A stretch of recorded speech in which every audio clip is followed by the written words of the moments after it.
If you carry a firearm and discharge your weapon in self-defense, you could face hundreds of thousands of dollars in legal fees and expenses. So carry the protection of CCW Safe, Self-Defense Legal Services membership. Upfront payment of all criminal and civil defense costs with no out-of-pocket for members. Unlimited defense budgets, unmatched legal expertise. Carry the same level of support police officers have. Carry CCW Safe, the highest caliber. And we're back. I'm Chris Evan. I'm the CEO of Survival Dispatch. I'm joined tonight by our in-house mad bomber, Mike Sterling. And we're running way behind today. If you're a Survival Dispatch insider, you can find today's brief. What are you doing? Sorry, I got a little buddy here. He's talking to me. And I see Mike's having some technical issues. Keep that, buddy. We're on the air now. I know. Sorry about that. I got bumped. No problem. I got Buddy trying to jump up the lap here as it is. All right, so starting over again. We're way behind today. I'm so far behind. I think I'm in first. I just got the brief posted to the Insider Signal chat. And for those people who are free members, you can go get it from patreon.com/survival dispatch. And if you're not a member at all, go sign up for free. You can download tonight's brief. Has all of the links that we're going to discuss. Apologies for being a little bit disjointed here. We lost track of time today. I lost track of time. Mike just drove home from the East Coast. we made this broadcast by the skin of our teeth. Yeah, we did. But we're here. Wow. All right, so we're going to jump in. So the topic for tonight is related to the main topic we've had the past few nights with regards to these plane crashes. And Mike and I actually covered some of this stuff over a year ago with regards to the DEI policies that Obama put into the FAA, Trump took out, and Pete Buttigieg put back in again. And unfortunately, as we predicted, those hiring policies were very anti-white guys, resulted in a reduction in headcount of competent people. So you end up with one person doing two people's jobs because their skin's the wrong color because they were white. And then you have people who passed all of the qualification tests with super high scores disqualified because the color of their skin is white. So let me just bring up the first order of business here. This is the chronological order of things, okay? So 2013, Obama FAA adopts diversity, equity, and inclusion over skill-based. 2015, Obama FAA sued for reverse discrimination. 2016, Trump ended DEI at FAA. 2021, Biden reinstated DEI at FAA. 2024, Biden FAA sued over DEI.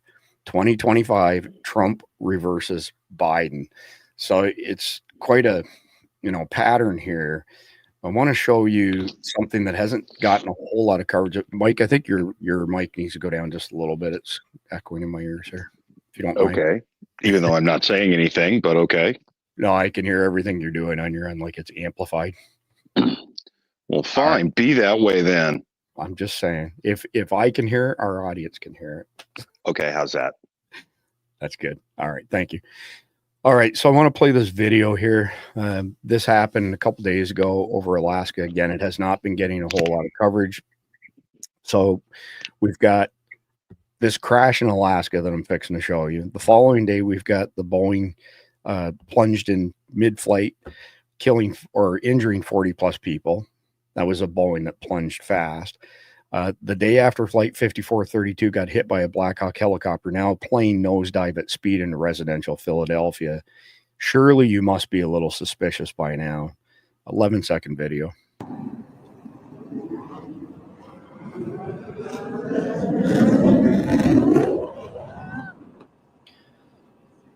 I'm going to play that again just so y'all can see this.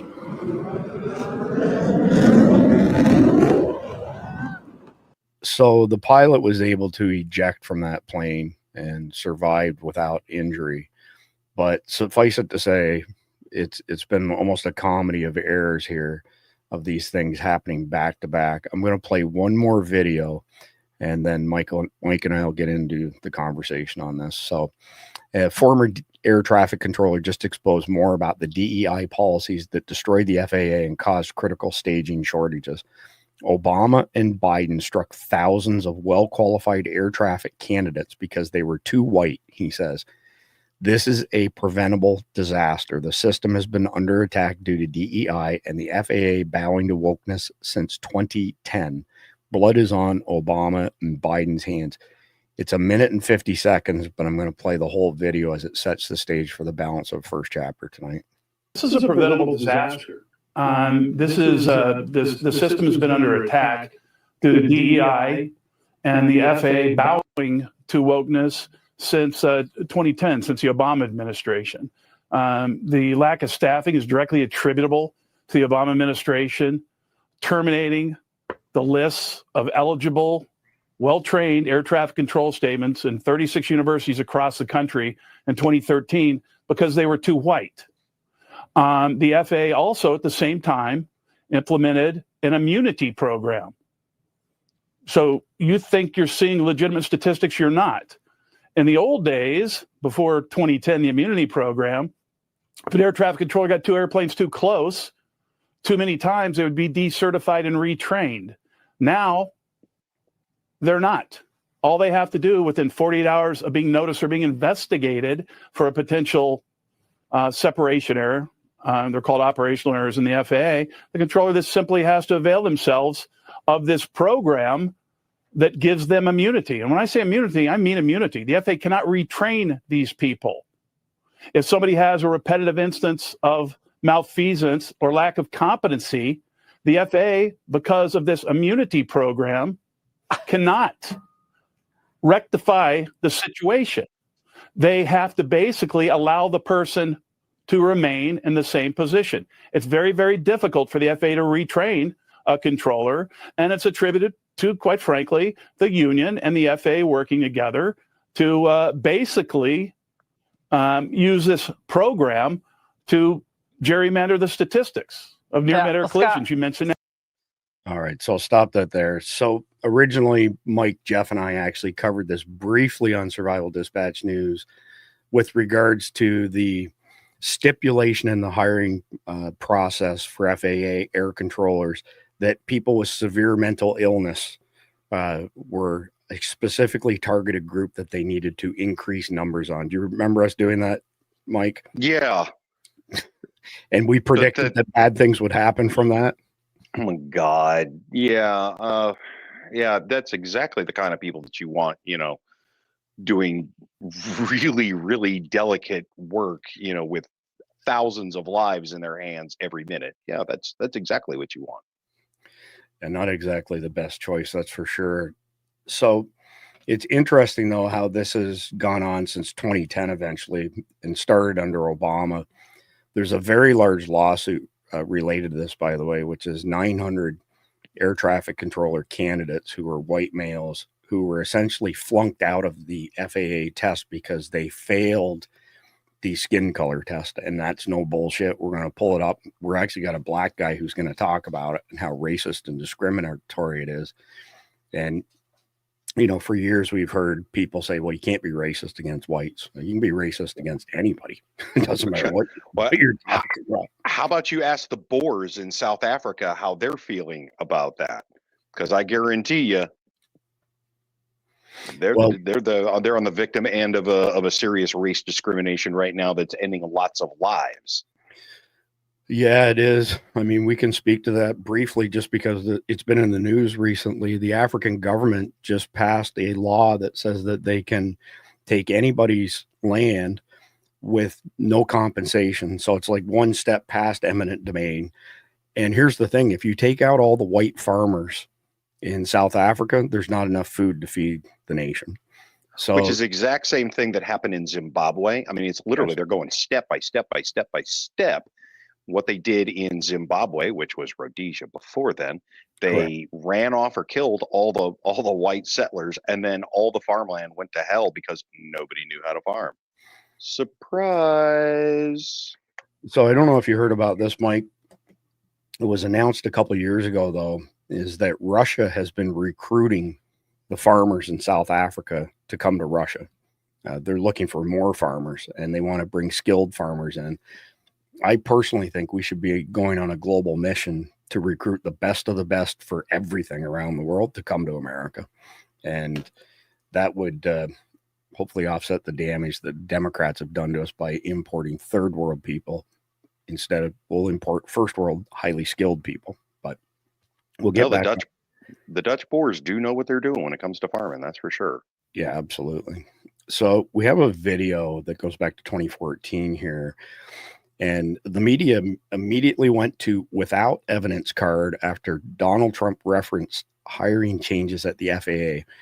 Well, here's Senator Patty Murray, Democrat, Washington, in a 2014 hearing, relaying those same concerns to DOT Secretary Fox well before DEI was part of the lexicon. It's 4 minutes and 31 seconds long. I'm not going to play the whole video, but I'll play enough that everybody can get the gist of it. But in my last few minutes here, I really want to talk about the CTI schools and the fact that just a few months ago, the FAA made some very dramatic changes to the way they're hiring our air traffic controllers. And among those changes, the FAA now no longer relies on a pool of graduates from its collegiate training initiative, our CTI schools. The FAA has added a new test to screen candidates they call the biographical questionnaire. Well, I'm hearing from our CTI schools in my state, in Washington State, that they are very worried about their graduates. And I'm hearing from the graduates as well. One CTI graduate from Washington State graduated with high honors, passed an FAA test for initial qualification, has almost 5 years of service in the Air Force, and a commercial pilot certificate with an instrumental rating. That young man took this biographical questionnaire and failed it for reasons that are very unclear, and he's not the only one in this situation. So I want you to explain to us how the FAA has improved. Just a quick pause here. So the biographical test is essentially what your race is, what your skin color is. Yeah. And again, we have a video coming up where a young black gentleman speaks further to the topic. Improve this process if this kind of applicant that I just described and many others are failing this initial screening. Well, the goal of this current hiring process was to open up the 1,300 or so positions the FAA was hiring for this year. There'll be another 1,700 spots available next year. And so the person that you were speaking of will have another opportunity next year. What we have found. So I want to speak to that as well. That individual who would have another chance the next year was flunked out again because of the biographical test is part of the lawsuit. The 900 white guys who are suing the FAA over this, what this guy is spewing is complete bullshit. However, is that the group of folks that typically apply to the FAA for air traffic controller positions tends to be rather limited. And so in this instance, the FAA took an opportunity to do a more broad opening of the aperture, if you will, to try to get a larger universe of applicants into the program. From a practical perspective, those who've been through the CTI program will have a leg up in the training process once they get through the first few rounds of the interview process. But this is an issue that I know is continuing to be dynamic, and we'll continue to engage with you on. I don't know how I go back to a young man with that kind of experience and say, you get another chance next year. This is somebody who's put a lot of investment in this. We're seeing results from this first biographical questionnaire that 28,000 applicants took the test, only 2,200 passed. You just described how many people we need to hire. Nobody understands what this biographical questionnaire is evaluating. Keep in mind, this is 2014. We know exactly what the biographical questionnaire is testing. It's testing. What we do now. Yeah, that's what I'm getting at, is that we know exactly what it does these days. We've known for a while, hence the reason for the lawsuit. I'm going to let her speak it just a little bit further.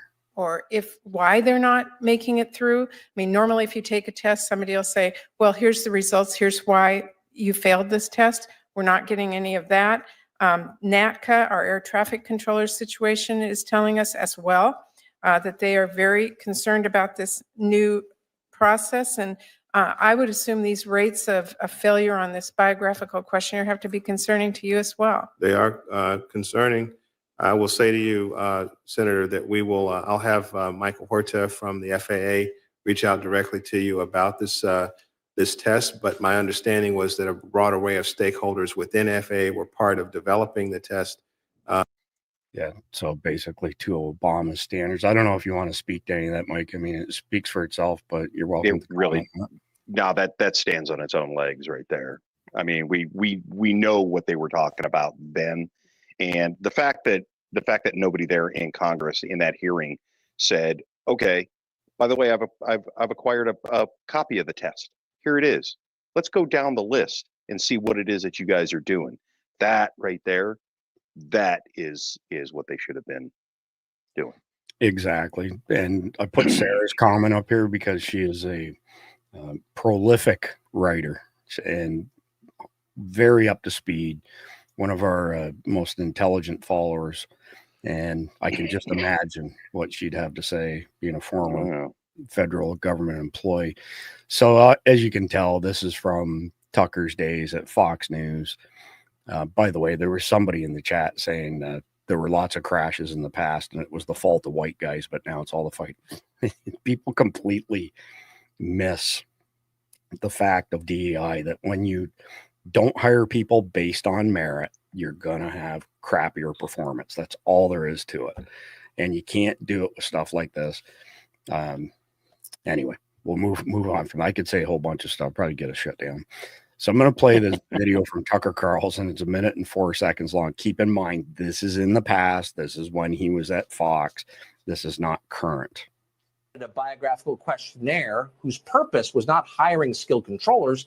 In fact, the more skills you had, the fewer points you got, perversely. But instead, the point was ensuring the hiring of people who were of the right race. It was insane, of course, dangerous, yes, and it sparked a major reaction. Now, the Department of Transportation says it is ready to revise those policies in the name of public safety. Stephen Bradbury is the General Counsel of the Department of Transportation, and he joins us tonight. Mr. Bradbury, thanks for coming on. Well, thanks for having me on, Tucker.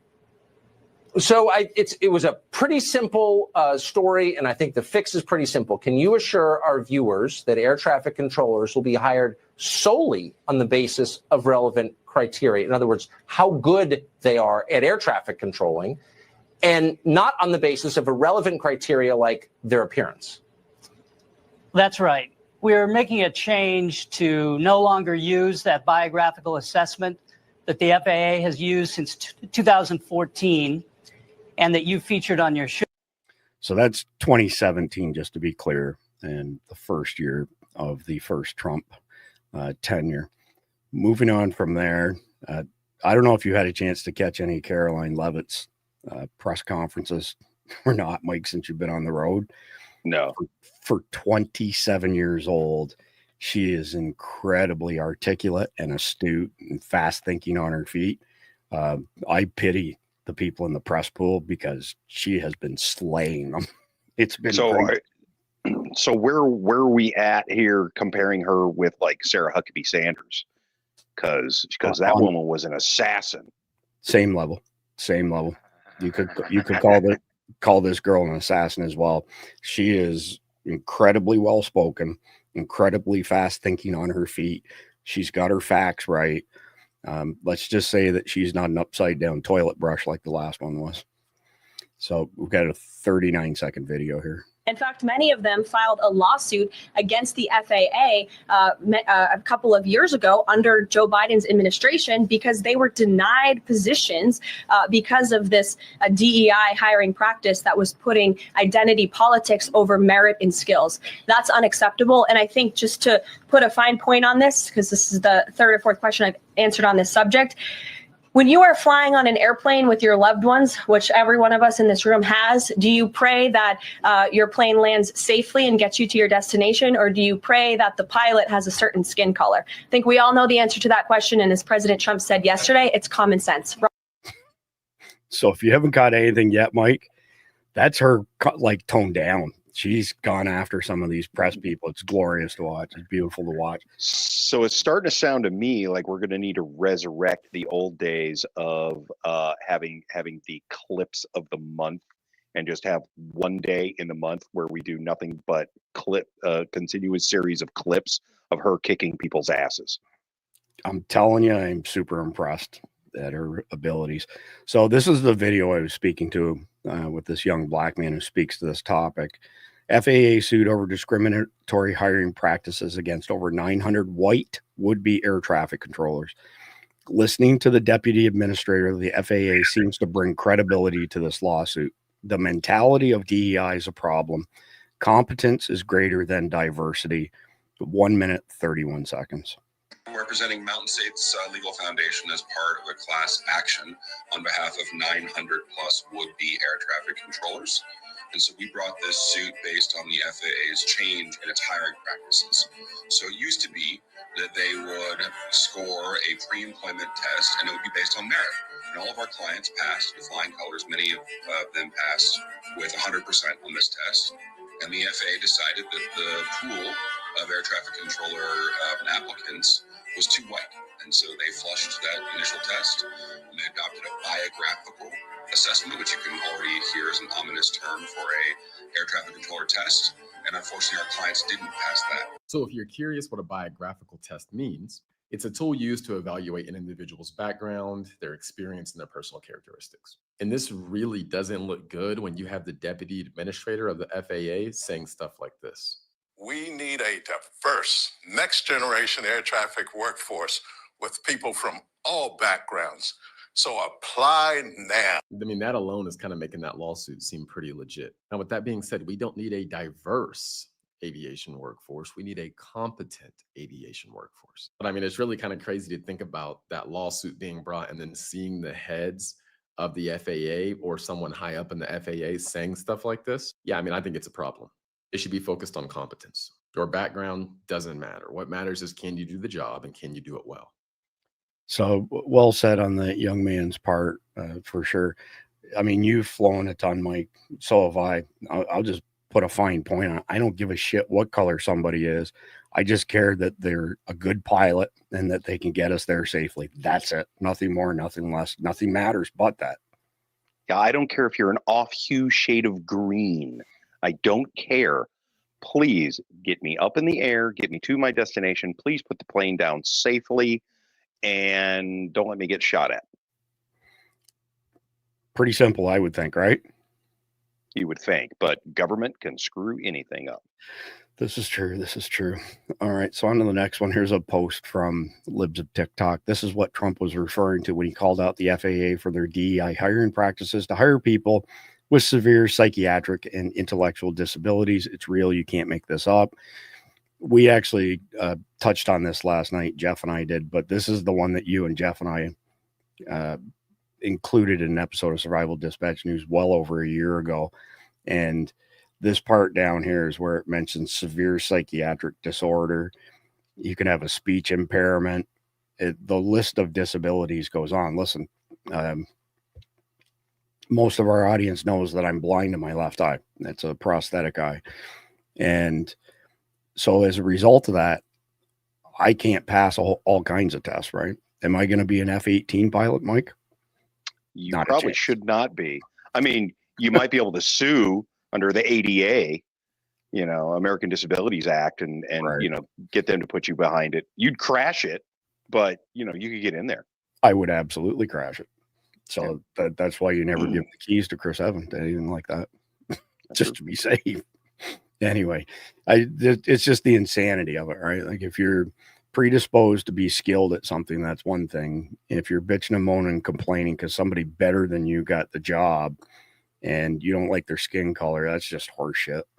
Again, these types of jobs, you've got to hire the most qualified. So this is just another backup to the last post that I showed. DEI is an abomination. FAA recruiting people with severe intellectual disability, psychiatric disability, vision, meaning blind, is beyond insanity. We must mock and possibly imprison the people who came up with DEI. They will do anything to not hire qualified people, including bumping to the front of the line a mentally retarded, suicidal, blind person to be an air traffic controller. I mean, you can't make this shit up, right? Yeah, but enough about you. Right. Yeah. I love you too, brother. This is actually the exact same slide that we brought up over a year ago and point out right here, severe intellectual disability. So that would be me.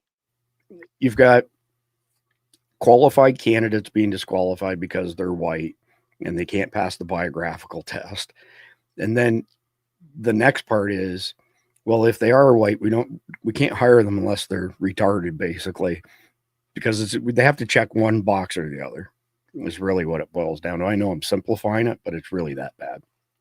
All right. So President Trump has just ordered an assessment of damage done to aviation by the Biden administration's DEI policies. It also orders the FAA to immediately elevate competence over diversity in hiring practices.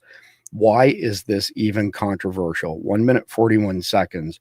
I'm going to play the whole video because it's worth listening to.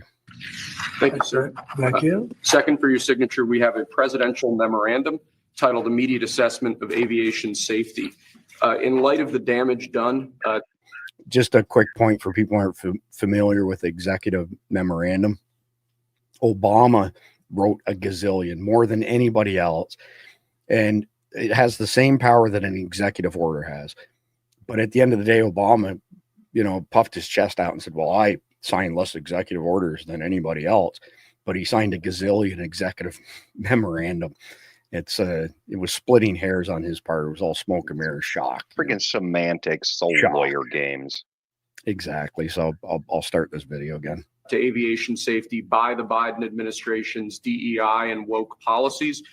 What this presidential memorandum orders is for your Secretary of Transportation and FAA administrator, in this case, acting FAA administrator, to basically ensure that we are actively undoing all of that damage, that we are assessing how much damage was done, and that we're ensuring that people hired within the FAA, in keeping with your memorandum of January 21st, are only the most outstanding, capable people for the jobs that they're being hired into.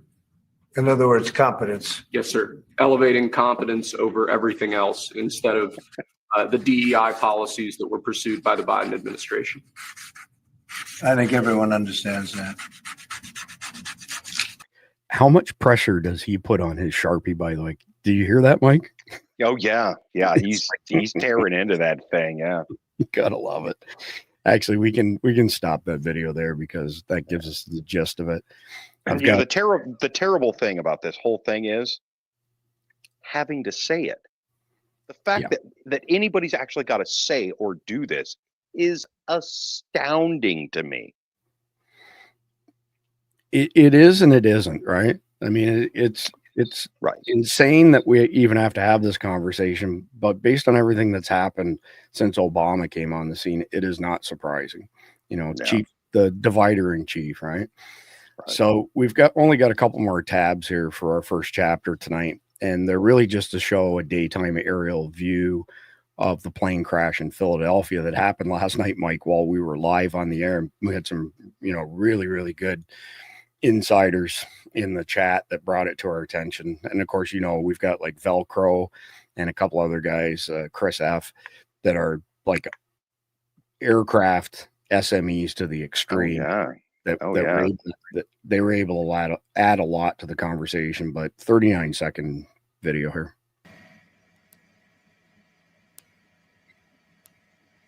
That's quite a crater that it left. Well, he was moving when he hit.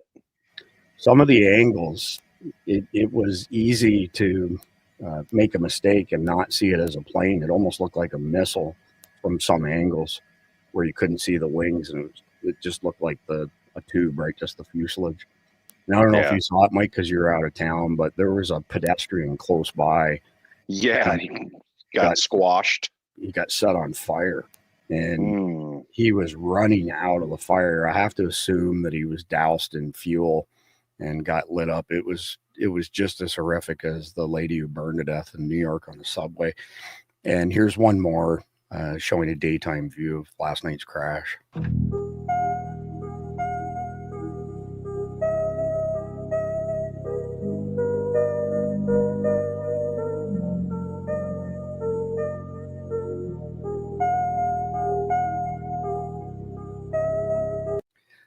Just out of So- curiosity, Mike, does that resemble Baghdad by any chance when you were there?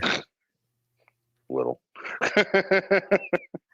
Well, Okay, so for bring me up to Go speed ahead. here, because I've missed so much because of what I was doing. The little bit that I got, it sounded an awful lot like just after takeoff, they experienced engine trouble, and then it looked like the engine blew and caused the bird to go basically into a flat spin and just wipe out, because of course it's on its thrust path. So you got to have both engines. If you don't have both engines, bye-bye. Is that what happened? Or That's my interpretation. I'd like to hear what Velcro's got to say. He's in the chat there, and we'll mention whatever he's got to say. It looked like the same thing to me. That's the best information that I have as well, which of course immediately made people suspect, was it one of the man pads that took out an engine just after it took off, right? Because it looked like it could have been that. I don't think it was, obviously, but no, you'd had a defined smoke trail. we'll see what Velcro weighs in with here. But before we wrap up chapter 1, I mentioned last night that I've been playing phone tag with Jeff Nicholas for the past few days, and he was Blackhawk pilot for 20 years, and he was in Mogadishu, Somalia, when the shit went down there, Blackhawk down. So I said to him today, I said, is there any veracity to the reports from other Blackhawk pilots that it's entirely possible that the pilot didn't see the plane because they were wearing NVGs and were in an urban environment? And I was surprised by Jeff's answer. Jeff said, absolutely. He said, you have no idea, in a city environment, flying a Blackhawk with NVGs, limited scope of vision. He said, from the side, you would have a very hard time distinguishing just the little trackers that are on the side of the plane. And he said it could have absolutely happened. And then he told me, and I think you know about this, but I don't think we've shared it with our audience. When Jeff was active duty, he crashed into a tower in McKinney, Texas, coming in to land at DFW Airport. And this is crazy, by the way. I don't know if you know all the details. I know you know about it, but I don't know if you know all the details. He gave them to me today. So at the last minute, he had NVGs on, by the way. At the last minute, he sees a tower that had no lights on it, banks hard to the left, hits the tower, not the stanchion, but the tower inside the stanchion with one of the chopper blades. It's a miracle that he didn't go down. It speaks to his talent as a Blackhawk pilot. So he makes an emergency landing, and there were multiple unlit up towers at essentially a propane depot. And there was God knows how many hundreds of thousands of gallons of propane there. He said, it's only by the grace of God that he survived that. He will be joining us sometime over the course of the next week to do a deep dive into the Blackhawk that crashed into the American Airlines plane. And I'm sure it'll come up again that the visibility is not what people think it is. I was surprised to hear that. I mean, I'm not a pilot. I'm a layman, right? So when I looked at all the videos, I'm thinking, how on earth could that pilot not see that plane? I mean, they literally flew right into them. And then the other part to it is we now know that it was a female pilot, but the Army is refusing to release her name, and that's complete bullshit. This is one of the worst air disasters in our country, and the family doesn't want her name released. Well, when 67 people die, I think that any interest in privacy go out the window for public good at the end of the day. So anyway. So that environment there around Reagan, I've flown in and out of there hundreds of times. Plus we've also worked projects right there on both the Anacostia and on the Potomac. And that is a ridiculously congested airspace, because you got the Pentagon right there just across the river. And this was one of those priority air transport helos that fly around the National Capital Region all the time. I mean, you don't see generals taking Ubers in DC. You know, the generals and the admirals, they hop these Patbirds, Right. and it's either a general on board, or it is, or it's a courier, or an aide or something like that, and they are always bouncing around there. And yeah, no, not a C. The CIA doesn't like Blackhawks. Just so you know, just as an answer up there. Right. Yeah, CIA doesn't like Blackhawks, but yeah, these Patbirds, they're constantly buzzing around that area. And I mean, they're going to the Pentagon, they're going to the White House, they're going to Andrews, they're going to McNair. They're going to the Naval Observatory. They're going all over the place. They're going to the Navy yards. They're all over the place. But that airspace is ridiculously full. And as far as wearing NVGs go, you couldn't pay me to wear a pair of NVGs in that area, because that area is also just got lights everywhere. And what's the problem with having lights everywhere? Now everything's lit. And it's not even a question of, it's not even a question of, okay, can you see the warning lights on the aircraft? Well, fine, you might be able to see the warning lights on the aircraft, but they also blend into all the other blinking lights all over that part of Washington, D.C. So, it almost smells to me like one of those perfect storms of bad air traffic control, a very heavy constricted but busy airspace, because it is a very constricted airspace to boot.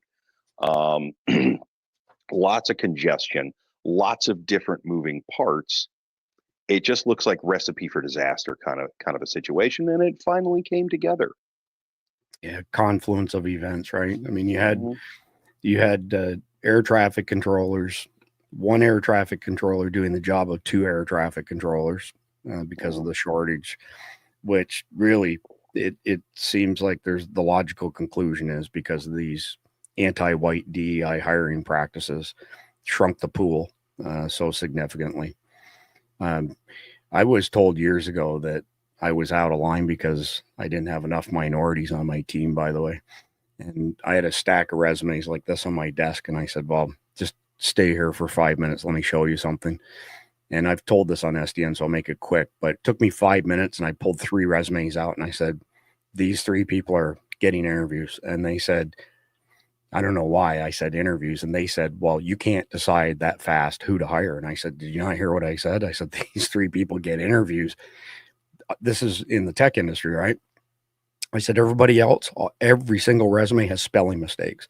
So you want to work in the tech industry, selling multi-million-dollar systems, and you want me to hire somebody that can't use spell check? Are you shitting me?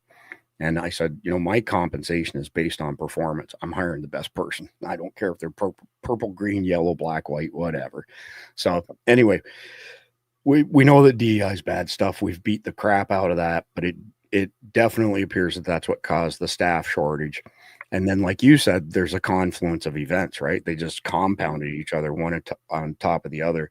We don't have enough intelligence right now on the crash last night to say much more about it. We will have a lot more to say about the Blackhawk crash when Jeff comes on. And Jeff actually sent me a video that was somebody he served with who did a deep dive on the Blackhawk crash. And he said his buddy was right on the money. I'm going to leave that until we have Jeff on so that we don't trump what he's got to say. So that's the end of chapter 1. We've got a very brief message from Sawyer Products, and we'll be right back. The Sawyer Mini is the most versatile personal filtration system available. It's a perfect solution for backpacking, hiking, hunting, fishing, scouting, international travel, and emergency preparedness. At a mere 2 ounces, the Mini fits in the palm of your hand and can filter up to 100,000 gallons of water from any freshwater lake, river, or stream. The Sawyer Mini has a 0.1 micron absolute pore size. It was tested to 10 million parts of bacteria and 1 million parts of protozoa without a single breakthrough. This is the highest level filters can be tested to, so we're confident these are the highest rates of filtration available.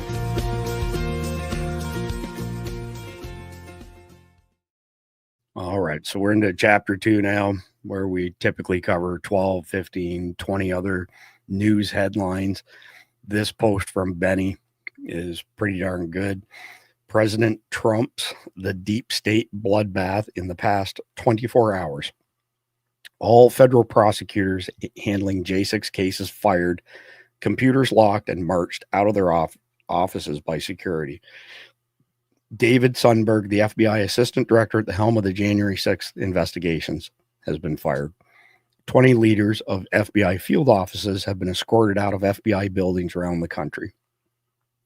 The 51 intelligence officers who spread misinformation about Hunter Biden's laptop and interfered in elections are now banned from entering federal properties.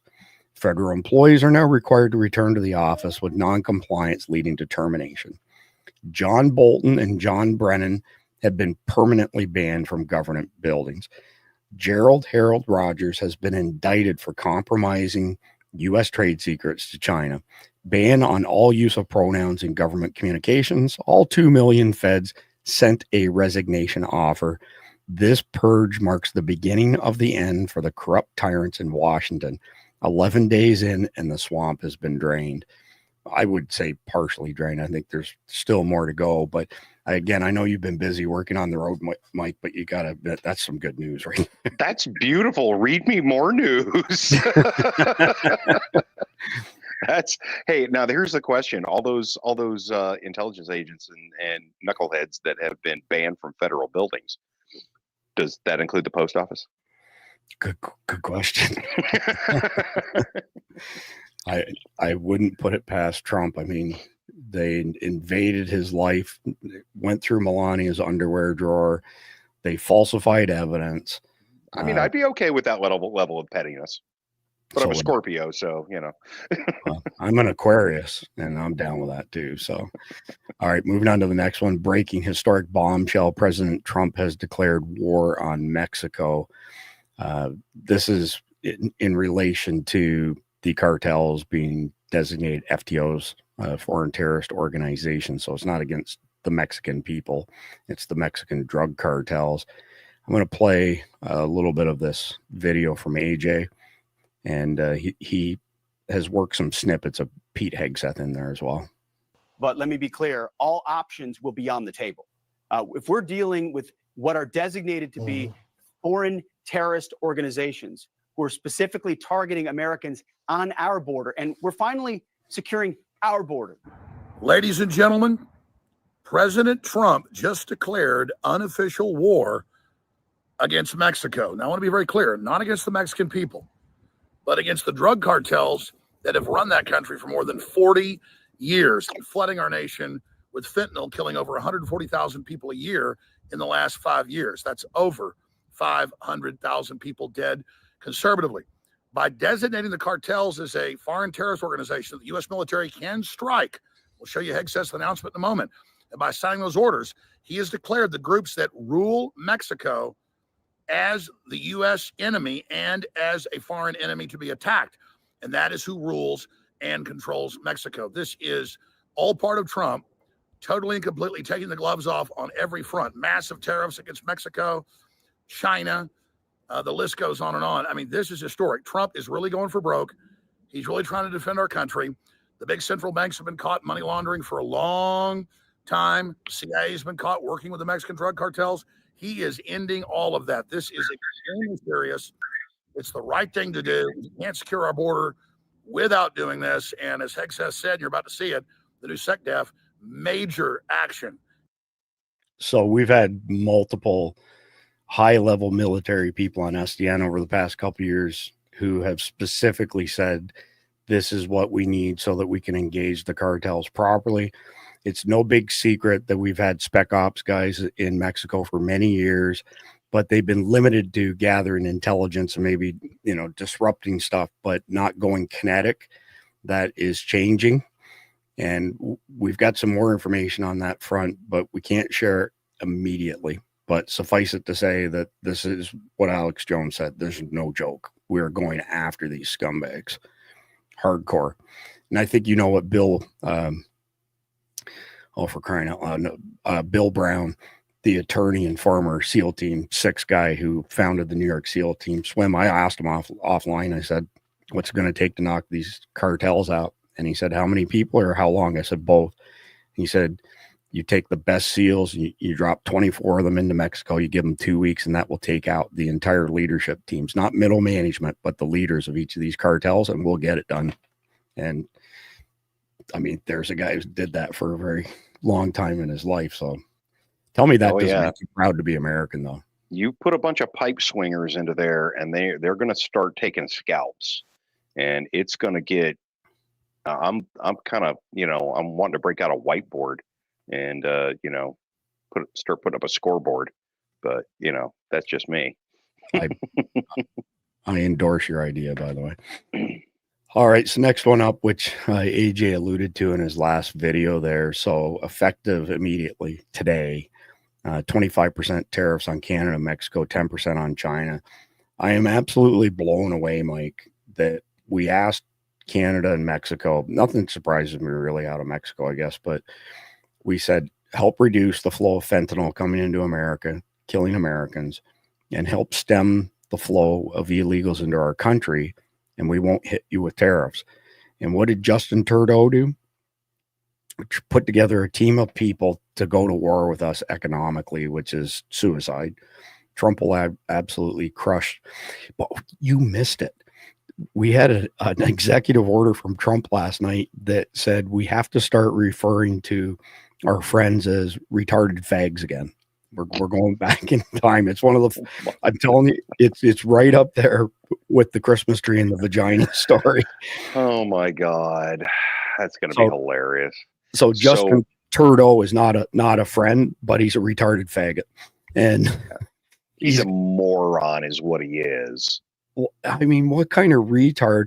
Why would he not try and save his country by stemming the flow of fentanyl and illegals? Well, the answer is clear. He's a graduate of Klaus Schwab's Young Global Leaders program, and he answers to our enemies because no sane person would take the position that he took, right? Yeah. So go ahead, unload on it. I don't, Canada, they are our closest friend.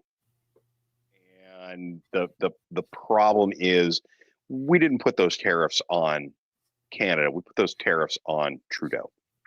Right. The guy's a moron. He's surrounded himself with sycophants and morons.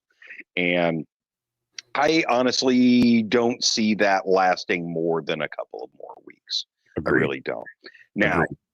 China, oh God, yeah, he'll blink. Or the other party over there will wind up, having to come to Jesus adult talk with him and saying, "Hey, this is going to happen," or you can go to jail. I don't think that anybody could legitimately argue that Trump wants to hurt our cousins in Canada, Great Britain, or anywhere else. No. But he's putting America first, and Great Britain and Canada are ruled by WEF young global leaders, and they've got to snap out of it and break the election fraud that's happened in those countries. Because listen, I talked to a lot of Canadians and they despise Justin Trudeau. Not one of them voted for this guy. So I think he was installed just like Biden was, to be quite honest. I've had the same experience. I don't know a single person that can deal with him. And I mean, I talk to contractors and stuff up there, folks in my industry and the construction industry, and they're just like, yeah, no, this guy is poison. Look at Bruno. All right, Bruno, you won the internet tonight. Yeah, well played, sir. Bruno wins the interwebs for tonight. Well done. I will now give you the sound of one hand clapping. Oh my God. Now China. Their economy is, their economy's on the skids to begin with. I mean, they're balancing on a knife edge already, and it's all just propped up, I hate to say it, by central government and everything like that. But a 10% tariff on them will break them. I mean, that stands a very good chance of completely toppling their economy. The last time that Trump put tariffs on them, their economy was in a way better place. Mhm. Now their economy is in extremely bad shape, and you're going to go ahead and put a 10% tariff on the trillions that they move here every year. Boys and girls, that's going to get ugly for them. So a friend of mine, Perry Rubin, owns ALP generators based out of California. And he's been doing business and trade with the Chinese for about 30 years. And he travels there frequently. His products have Americans doing QA, QC. And when there's a problem, they're on the factory floors in China. And he hates it, but there's nobody here who's been able to manufacture generators for what he gets them done over there. I mean, he sells these things for $500-600.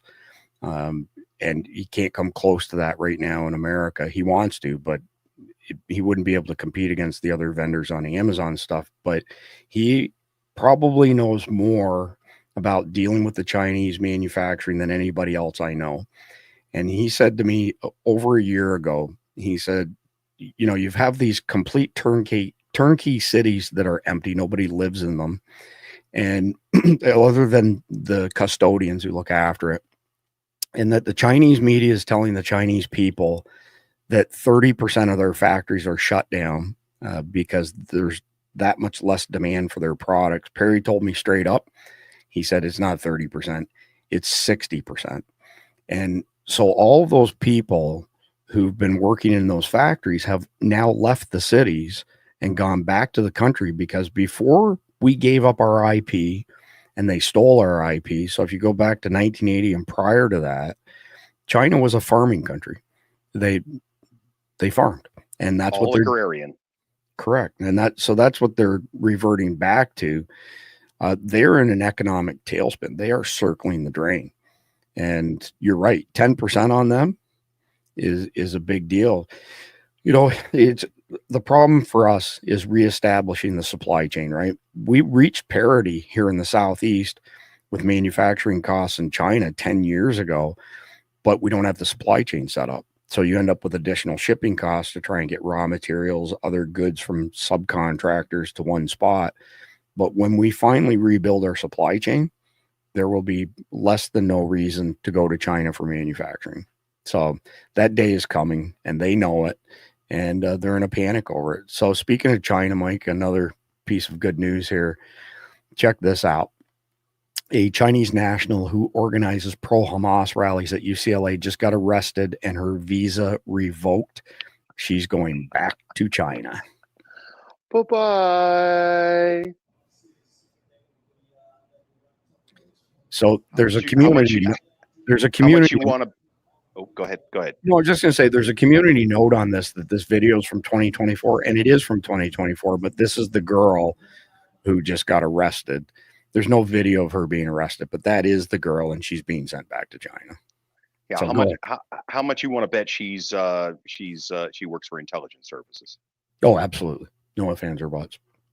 Yep, 100%. All right, next one up. Like the mostly peaceful meme says, they mad. 50 seconds. This is a good one. Happening. It can only be described as the start of a massive, much larger than expected purge at the FBI of FBI agents and officials. Many of them, in one way or another, touch the investigations into Donald Trump. Sources telling NBC News this: the Office of Acting Deputy Attorney General Emil Bobe asked the FBI for a list of Bureau employees involved in January 6 cases, sparking panic inside the Bureau by people who fear retribution by the Trump administration amidst an ongoing purge of FBI leadership. Meanwhile, my colleague, NBC's Ken Delanian, reports that several top FBI executives were told to resign or be fired, and that the purge includes more than 20 heads of FBI field offices, including those in Miami and Washington, D.C. I have one thing to say, Mike, and here we go. That's my comment to that. Plus I get to play with my new sound mixer thing. I keep forgetting to use the effects on it. I only have one thing to say, and that's good riddance to bad rubbish. Amen. Amen. All right. Breaking: John Harold Rogers, an ex-Federal Reserve advisor, has been arrested for allegedly stealing trade secrets for China. This was mentioned in the list of names earlier tonight. Traitor to his country, right?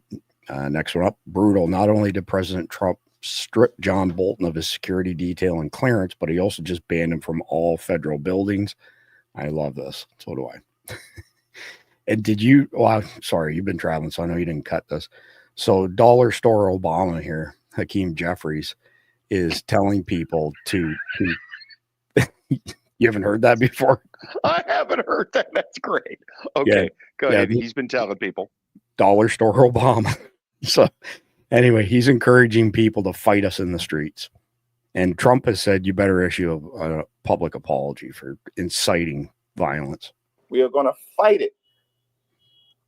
Legislatively, we are going to fight it in the courts, and we're going to fight it in the streets. Mom, can we have a Barack Obama? No, we have Barack Obama at home.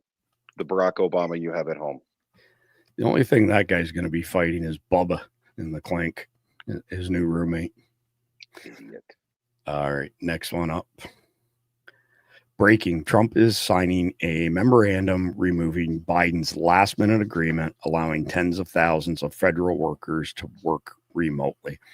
I mean, what on earth did the interns in the Biden admin think they were going to accomplish by doing that? You thought that Trump was just going to let it slide? I mean, retards.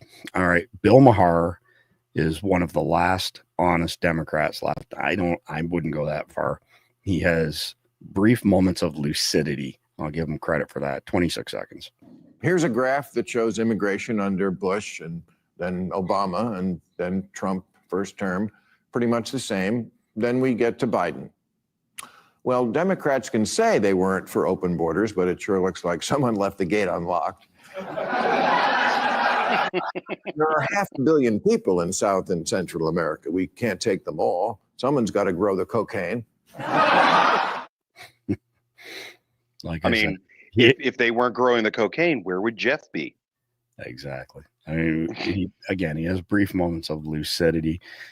Two different reports stating that the squad which conducted the Mar-a-Lago documents investigation and mall raid in Florida have been walked out of FBI. That's my old office. The case should have never been opened, and they brought disgrace on the whole agency, and they sure did. All right, next one up. From the Hodge twins, 2020 was stolen. Breaking: email from John Brennan confirms the 51 intelligence agents who signed the infamous letter solely to give Biden the ability to lie to Americans in order to be elected. So this is from John Brennan to Michael Moore. Okay, Michael, add my name to the list. Good initiatives. Thanks for asking me to sign on.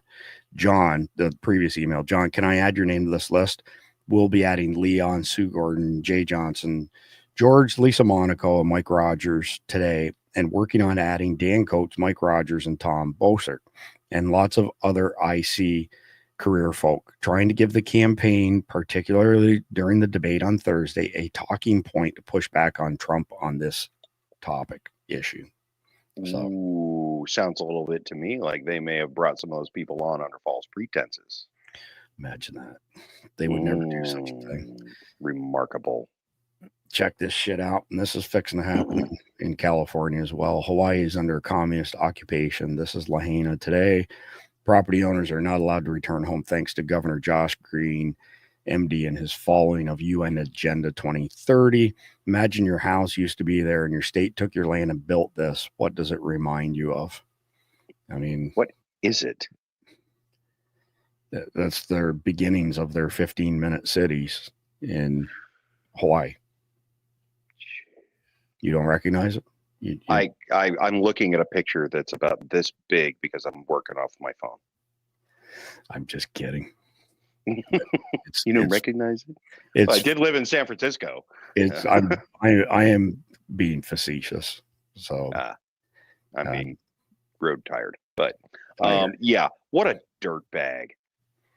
But it's not like we didn't expect it. No, and people have been predicting this for a long time, and they're predicting that it's going to happen in California.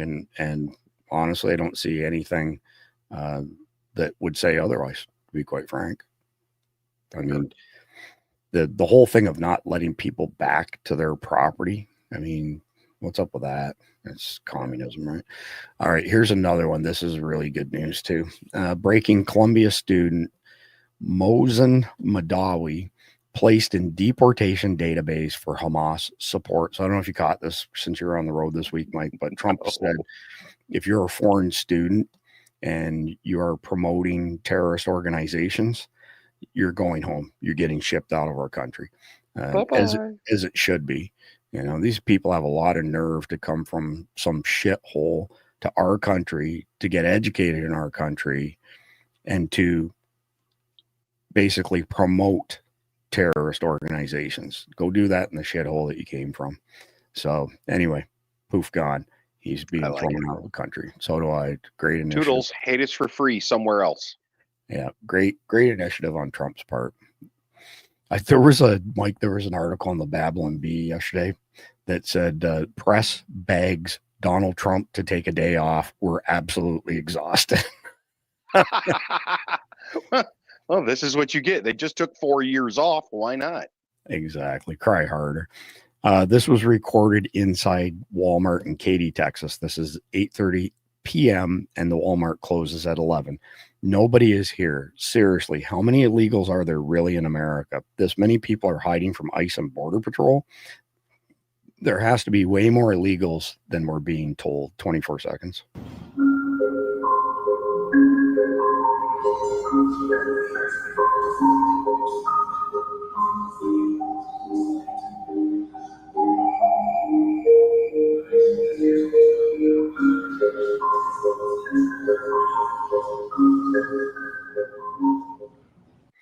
So I've seen multiple videos, by the way, Mike, this week across the country of this looking exactly the same, like you could fire a cannon through a Walmart. So that looks just like our Walmarts here in Alabama, except only on the days of the Iron Bowl. You want to talk about a ghost town? I went into the Walmart. I first moved here. I wasn't aware. Okay, so nobody violate me and kick me out of the state. But the Iron Bowl was on. I didn't know it. I'm in Walmart. I'm walking around. I'm looking for somebody to help me. You couldn't even find employees. The place was a literal ghost town. All the employees are in the employee lounge watching the ball game. That's hilarious. That reminds me of, what's the movie with Russell Crowe in it, where he's the drone pilot? The one I mean? It's the same thing happened in that movie, essentially. But anyways, we shall move on from there. Next one up. This is pretty crazy stuff, and it doesn't say it here, but this was actually uncovered by Doge because of the money being paid out. They're partway through an audit of the Treasury. And by the way, the Treasury has turned down 0 payment requests for the past 4 years. They were told to rubber stamp everything. And now that, they're finding all this money that went to terrorist organizations and this, which is brutal. So the FBI has been working with a group of citizens who call themselves sedition hunters to track down J6ers. They spend their days going through video and social media trying to ID people. The FBI uses the info to make arrests and even comes back to the group to help find additional evidence to enhance charges. This is just gross. These people are sick, and the garbage FBI done anything else for the past 4 years besides try to imprison every single person at the Capitol on January 6th. By the way, PBS is a state-funded propaganda that should be defunded. It's 3 minutes long. I'm just going to play the beginning. In the beginning, it was intense. I would drop my children off at school. I would come home and I would be on it almost like a work day. And then once the kids were in bed, I was up until 2, 3, 4, and then waking up a couple hours later. Sandy, not her real name, joined a massive citizen effort to identify the individuals who broke into the Capitol. She's been directly responsible for helping to put people behind bars, and she now has to hide her identity for fear of retaliation. Sandy is today part of an informal community of dozens of ordinary Americans who came to be known as sedition hunters. Over time, they developed their own methodologies, guidelines, even a software application to keep track of every individual rioter, giving each one a pseudonym and compiling dossiers of evidence that they then turned over to the Federal Bureau of Investigation, along with the rioters' real identity. Nice program, huh, Mike? What a sweetheart. Yeah. Yeah, they hid her name. I can tell you her name, Karen. So I don't know if you heard this or not, but Jeff coined a new term called trans Karen. So it's mentally ill men who think they're a woman but behave like a Karen, a trans Karen. We've been using it for a few days now. I think he's on something. Yeah, once we get enough folks into here, we'll have to take a vote on that. Exactly. All right. Holy shit. Things are finally getting real. The DOJ has launched a criminal investigation into the sheriff of Tompkins County, New York, for releasing a dangerous illegal back into the community in violation of a federal arrest warrant. The Tompkins County Sheriff's Office in Ithaca, New York, a self-described sanctuary city, appears to have failed to honor a valid federal arrest warrant for a criminal alien with an assault conviction. Yesterday, despite the warrant, a defendant with no legal status and a history of violence was released into the community. Federal agents risked their safety and pursued the defendant in unsafe conditions. Today, they were successful in recapturing the defendant. I applaud the U.S. Attorney's commitment to investigate these circumstances for potential prosecution and the efforts of the agents who were able to arrest the defendant under wholly avoidable circumstances. Acting Deputy AG Emil Bove. Send a message to the rest of these illegal sympathizers by making an example out of him. Prosecute him to the full extent of the law. So, Mike, what this relates to, and we've discussed it before. Remember when General Valley sent me that email and said, why are we not arresting any of these people like this guy for breaking the law? And, you know, it was a rhetorical question, and largely because Obama was in power and you had a bunch of Soros-backed DAs, but there's no excuse for not arresting these people now. And considering the way things have gone in the past couple of weeks, I would be very uncomfortable if I was in this guy's shoes. Oh, yeah. Yeah, that U.S. Attorney's Office has got his name now. Coming for you. Yeah. The traitors to our country. There's no other way to describe it.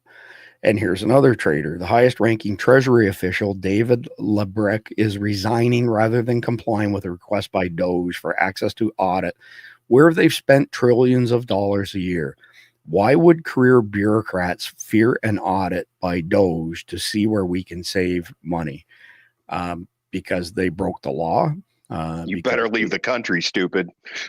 They broke the law. They shit on America, and they're going to get the hammer dropped on them. I mean, they've got to be getting the message after the past, 12 days in, that the same old ain't going to happen anymore. Yeah. That's it. It's done. Yeah, there's definitely no prisoners being taken. That's for sure. Yeah, so that is actually the end of chapter 2 for tonight. I've got some really good stuff lined up for chapter 3. But before we go into that, I got a 7-second video to play from our friends at Flex Industries.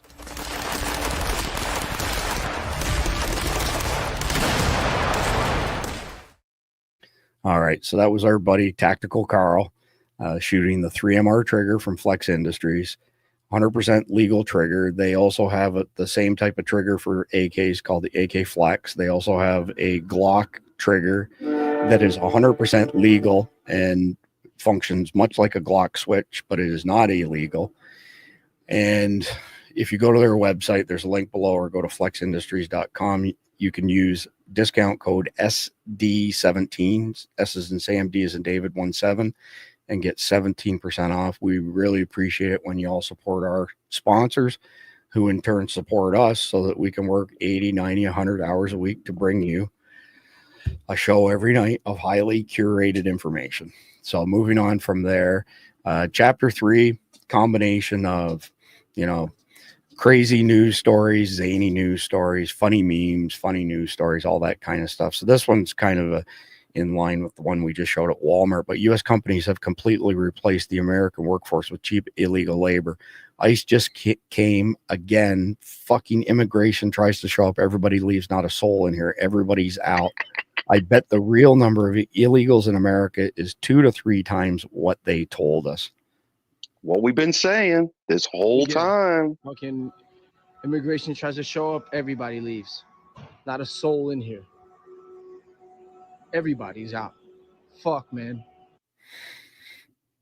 Play stupid games, win stupid prizes. Correct. This is an interesting development. We've discussed this before, and we've spoke to, gay people in the community, so to speak, and they've bemoaned the fact that they hate being lumped in with these mentally ill transgender people. So breaking, the State Department has replaced LGBTQ with just LGB. I repeat, Donald Trump has granted us the divorce that we have been wanting for so long. Every day is Christmas. Good for them. Yeah. I mean, we have somebody in our community in Georgia where we have our cabin who's gay, and she has voiced this time and again saying, we don't agree with this, like it's not part of us, and yet we're lumped in with them. All right, so next one up is pretty good from the Babylon Bee. Entire federal workforce replaced by one 16-year-old Chick-fil-A employee. Okay. Yeah, you know what? Hey, if they're anything, they are efficient, and God bless you. Yeah, so, I mean, that's some funny shit right there. Next one up, state TV in Sweden has produced a big budget series called History of Sweden. Here are the first 3 Swedes. They are genocide on their country. There was none of this going on in, medieval times in Sweden. This is the Netflix thing, right? Like the same thing that Netflix does. And as soon as it happens, it doesn't matter how good a series is. We only watch TV when we go to bed. Doesn't matter how good a series is. If it has this crap in it, I'm not watching it. So anyway, moving on from there. This is killer. Man kicks in hotel door and is immediately taken down. Is the officer's response justified? Hell yeah, it is.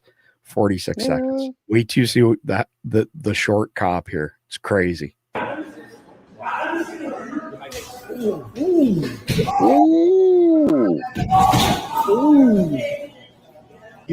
at the wrong. So this is prior to him being taken down. Yeah.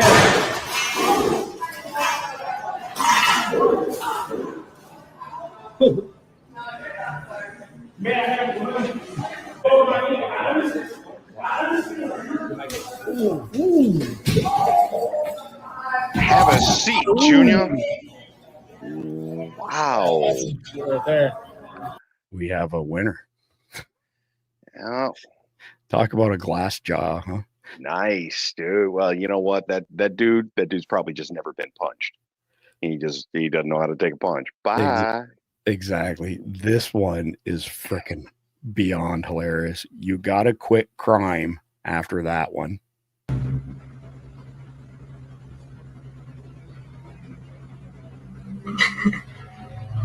Shaking the shit out of his pockets. Yeah. like a freaking rag doll, right? 100%. I will comply, officer. You do anything you want. I'm not going to struggle. Yeah. My experience with Doge has been totally wild so far. I told you yesterday about the $600 million per year the Pentagon was spending on sushi. Well, I just found another wild one. The Air Force was spending $1,280 per paper coffee cup.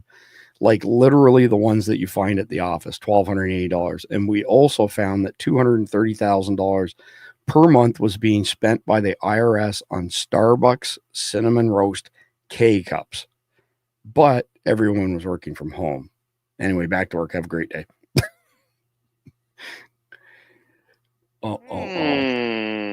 As a taxpayer, I say burn them in the city square. There you go. Vernon Jones, hell no. James Tate, I proudly voted for all 3. It was a tremendous honor. I'd do it all over again. Of course you would, James. Why? I mean, Same old shit. These people. All right.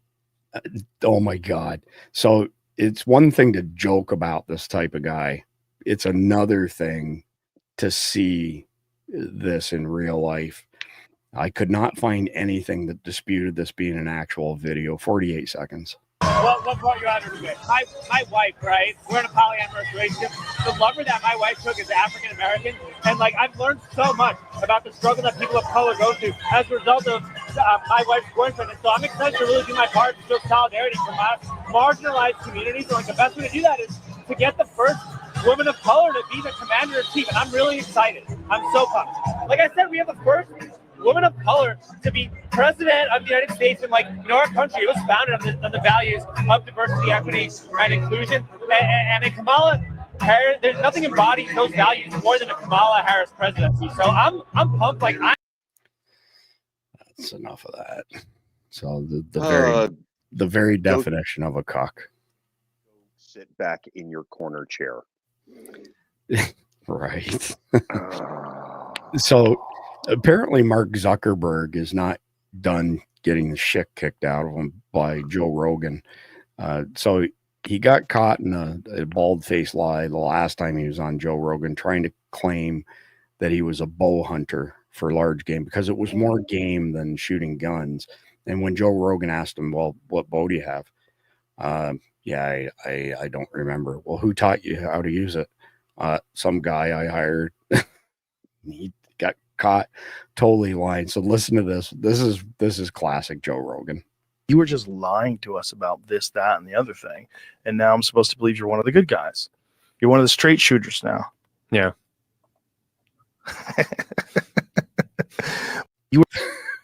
Sounds exactly what a T700 would say. Yeah, he's having a good Joe Rogan experience, right? Yeah, All Joe right. Rogan's never going to let him go. No, far too smart. All right, be laser focused on war fighting, lethality, meritocracy standards, and readiness. That's a quote directly from Pete Hegseth this week. Right. And This is the way.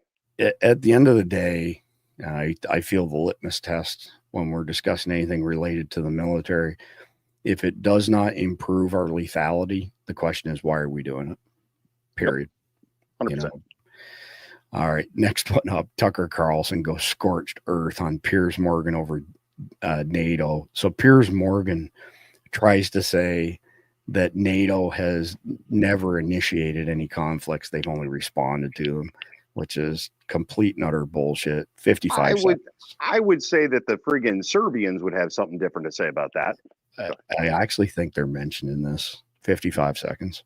NATO is a defensive organization. How is it defensive? Because it has never acted proactively, aggressively. Really? Where were you when the Yugoslavia war was going on? You were bombing the shit out of Christians in Yugoslavia. Do you remember that? Yes. That was pretty offensive. NATO has always operated in a defensive capacity. Really? Yes. That's how they created Kosovo? Defensively? It was defensive. Oh, it was? Yes, it Who was the aggressor there? Well, you know, my brother-in-law was literally there. Just a minute. What you're saying is insane. It's not insane. NATO has never actually acted unilaterally. Okay, so the aggressively. Soviet Union It's never collapses- attacked anybody without being attacked. It's always been defensive. Who in Yugoslavia attacked NATO? Look. Just no, here's the part where you just admit defeat. Bow your head and I'm be not like, you know defeating. what? I bow before superior knowledge. I totally got this wrong. I can't believe I had such a silly idea. I'm sorry. He smoked him there. Just put a twist on him. That's beautiful. I once had a good friend of mine say that one of the most important lessons his father ever taught him was that if you tell the truth, it'll never get worse. So all he had to do was cop to the truth and it'd be over, right? But now that's going to haunt him, and people will reference that going forward. So that's going to be beautiful. I love it. Yeah, I don't like Piers Morgan. He's a goof. So here's a contractor, and listen to what he's got to say as far as not being able to get, Mexicans and other illegals. This is an update on the ICE raids from the perspective of a general contractor. I just had a roofer completely cancel on my job because he is picking up the pieces from all of his other job sites that got raided, and the crews are just gone. So I'm in Fort Lauderdale, and this is a roofer that I've been working with for years. It's sub, it's labor, and I'm providing materials and working under my roofing license with my supervision.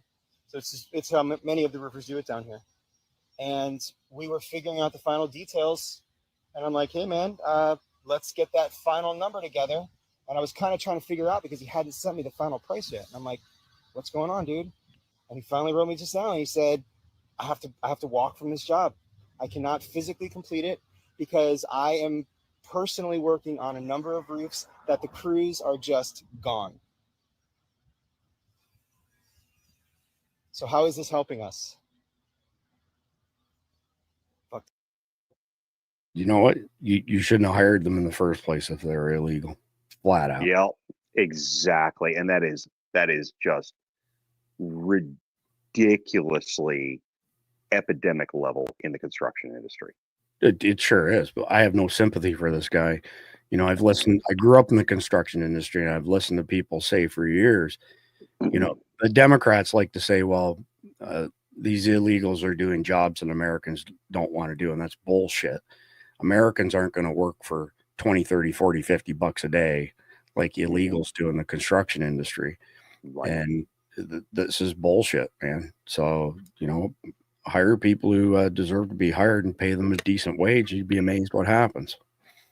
That pretty much sums it up. I don't know if you caught any of the Liawatha crap this week. God. It was bad. I did catch that, and it was hilarious watching her get slapped around. She is just a dumb SOB. I don't know how else to do it. Oh man. Compromised doesn't even cover it. So this is what happens when aliens come from another planet to Earth, and our people tell them that we have like 378 genders and all that bullshit. That's pretty eye-opening. How many genders are there? 172. It's hard to know, really. It's changing all the time. So your species is evolving that rapidly. Remarkable. Perhaps while you are sitting here, you will grow additional limbs or develop the ability to breathe underwater. No, that's not what we meant. It's too bad. So what are these genders and how do they function? Function?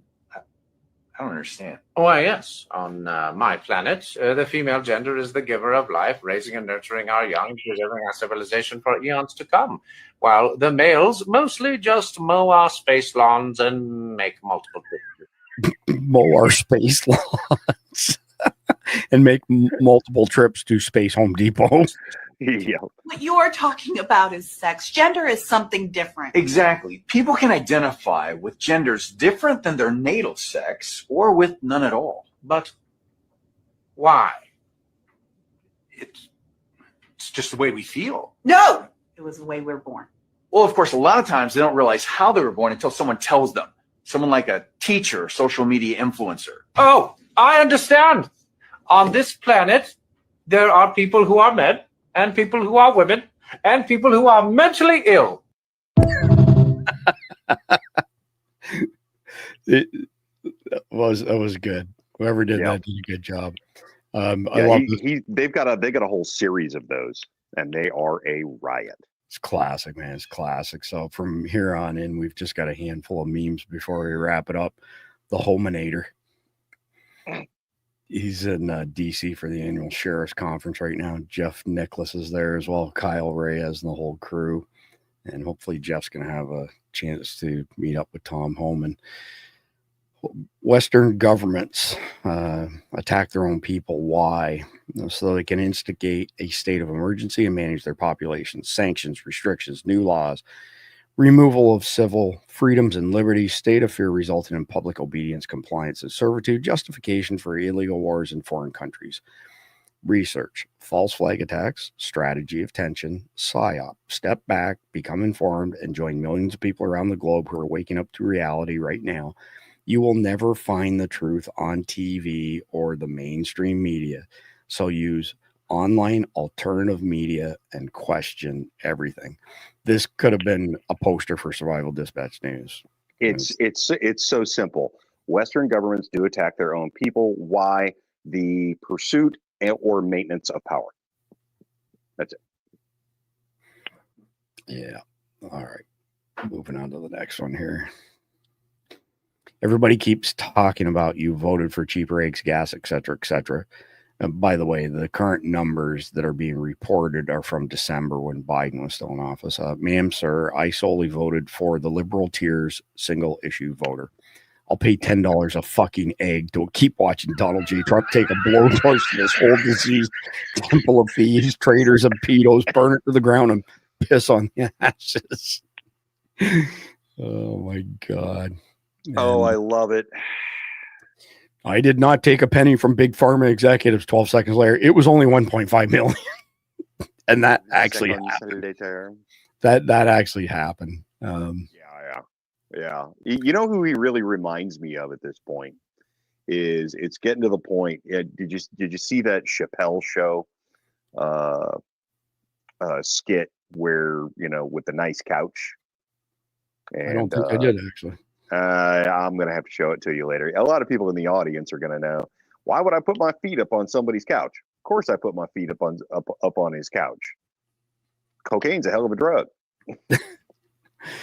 Well, I'll send it to you. Right on, Coco.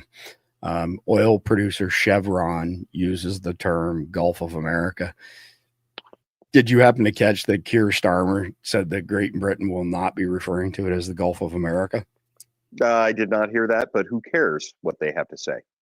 Yeah, so somebody responded to him, and they had a map, and it showed the English Channel had been renamed George Washington Channel. They said, keep fucking around, you're going to find out. We're going to rename the English Channel too. Or we'll transfer it to France. How would you like that? There you go. This is an insult to injury. Look at the level of insanity here. Meta staffers revolt over tampon removal from men's rooms, show up with their own. Bunch of degenerate, mentally ill. I want off this planet. Yeah. From Donald Trump, photo of beautiful water flow that I just opened in California. Today, 1.6 billion gallons. In 3 days, will be 5.2 billion gallons. Everybody should be happy about this long-fought victory. I only wish, and they listened to me 6 years ago, there would have been no fire. It's just... I told you, they have been playing politics with water in California since I was a little kid there. It's freaking brutal. Absolutely brutal. It's treason. There's no other way to look at it. President Trump... Seditious. Seditious. President Trump just announced he will be tariffing oil and gas by February 18th, said he plans to tariff steel as well. Ooh, there you go. He's got a big hammer. Breaking, the U.S. Department of Agriculture has directed agency officials to remove content related to climate change from its public websites by end of day today. I mean, he is on a tear. This one, and this was one of the reasons I follow Cat Turd, because he sees through the shit really well. Of all the birds in the world, funny how the only birds they kill because of bird flu are chickens. And of all the animals in the world, funny how the only animal farts that cause global warming are cow farts. Two things we eat the most. It's absolutely a war on our food supply. Eat the bugs, live in the pod. And be happy. Breaking, President Trump's Justice Department has just fired every J6 federal prosecutor in the DC U.S. Attorney's office. Yeah, we already said that at the beginning. Yeah, I know, but it was funny. Yeah, it makes me happy. I wouldn't say it's funny. Okay, it's a little funny. And just so our friends in Texas know, we are sending heavy reinforcements to help y'all with the border. That'd do it. I'll tell you what. So it's a Florida thing. Actually, last night, I've mentioned this to you before, I've been back and forth, living in North Texas and Central Florida for many decades. And when I'm in Texas, I would talk to one of my buddies here in particular, and I said to him, I don't even have to read an article. All I have to do is read the headline, and I can tell you that it's in Florida because it's so freaking crazy. And it couldn't be more true, Mike. I mean, the craziest stuff happens in the state of Florida. Cindy and I were watching the news last night, and I can't remember what it was. And I said to her, it was this crazy meth head. And I That's said, not narrowing it down for Florida, man. hold on. I said, this has got to be Florida. About 30 seconds later, she starts laughing. Volusia County Sheriff. We live in Volusia. So anyway, we are right at the end here. You listen to doctors funded by the pharmaceutical drug companies. I listen to doctors who've risked their careers to bring forth suppressed information. We are not the same. So some asswipe this morning went on a tear on X against Dr. Jason Dean and said that he had no credibility because he was going to make millions of dollars off of mRNA. He was one of the very first doctors kicked off the interwebs for being against mRNA. These people are so married to their ideology, they can't take a minute to just look at somebody's background to determine that you couldn't be further from the truth. It was funny. Of all the fights to pick, you had to pick that one. Damn. Wrong guy. Wrong guy. Yeah. Well. And I personally, if we had to come up with a title for all of us at Survival Dispatch News, I'm not a conspiracy theorist. I'm a bullshit analyzer. It fits it fits everybody, right? We have analyzed a mountain of bullshit. I do have a question about said mountain of bullshit. Can I get a few dump truck loads of it to fertilize my garden? Yeah, just call your local Democrat office. Yeah, I don't want to talk to them. All right, so that is it for chapter 3. And as per usual, at the end, we assigned some homework based on the top story. And tonight's top story was DEI basically nuking the Federal Aviation Department. And I've got 4 bullets, Mike, and then add whatever you want. They're pretty simple. Speak out against DEI every chance you get. Speak out against racism against all people. Speak in favor of merit, excellence, and intelligence every chance you get. Only support candidates that support all of the above. It's not complicated. I don't know if you want to add anything to that or not. Speak the truth. Protect the innocent. Amen. I don't know if you have the brief in front of you, or I'm assuming I that you don't. Yeah. Okay. So fairly short conflicted / grok question tonight. How do you plan to ensure sustainable energy sources for your survival setup beyond the initial emergency phase? So on our end here, we've got solar panels, we've got generators that run on propane, we've got generators that run on gas, we've got firewood stacked up. Even though we're here in Florida, we have a ton of propane stacked up that we can either run a generator with, or we can cook food on our grill. We have over 20,000 watt hours of battery capacity that we keep charged up all the time. So we can run our 2/3 of our house for about 24 hours on 20,000 watt hours. That's what we do here. What do you do, Mike? So those items are on the list, but in addition to that, because a community can be kind of power hungry. And I wish I had flowing water so that I could go hydroelectric, because that's Amen to that for you 24 hours a day, but I don't. That's just the problems of living on top of a mountain. All the water's at the bottom of the mountain. Right. But one of the things that we have looked at is, and I've got a couple of farmers that are very close to me, and one of them loves to collect vintage tractors. And he's got one of his tractors that is left over from World War II, and it still has the gasifier system built onto it. And we've already talked about building an additional gasifier generator out of one of those big engines, just to be able to produce electricity off of a gasifier system. And we're surrounded here by woods, just like your place in Georgia. We're surrounded by woods, so we've got a mountain of fuel to be able to deal with that. So that's a thing. I mean, that's right now, that's about the best option that we're going to have.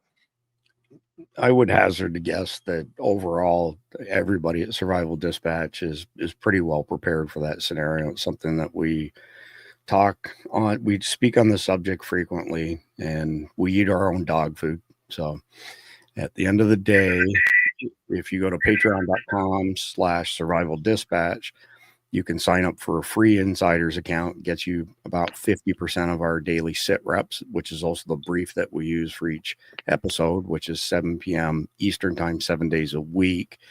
If you sign up for a paid account, $9.99, you get all of the situation reports, but you also get an invite to our private Signal chat, which has just a massive volume of information, intel, camaraderie. I say it every night. I'm just amazed at what that has turned into as far as a resource for the community is concerned.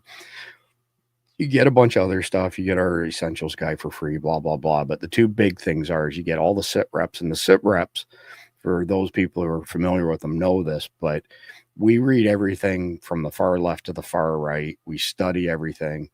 We filter through the bullshit, literally. And the daily sit rep is essentially the truth. We have had to retract very little stuff. We've had a really good track record collectively on, predicting stuff. We were sounding the alarm over drones way before anybody else, like way before, 2.5 years ago, at least.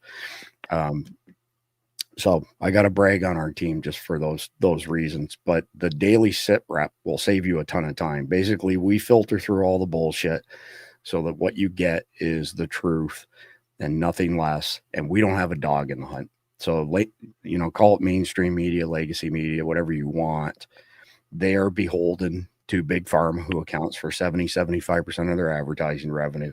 We don't have a dog in the hunt. Nobody pays us, Big Pharma, Big Brother, Big Tech, Big Media. Nobody pays us for this stuff. We don't have a dog. Exactly. Nobody pays us. Nobody. So when we come up with what we feel is the best answer to a problem or the best way to achieve a goal or whatever it is news related, it's the truth. And we research things so thoroughly that I'd hate to think how many man hours a week we put into it, Mike, but it's huge. It is absolutely huge. So anyways, with that being said, we'll be back tomorrow night, usual time, 7 p.m. Eastern. We've got a cool video queued up, one that we haven't played before, to end today's episode. And until tomorrow, please like, share, comment, subscribe. God bless America.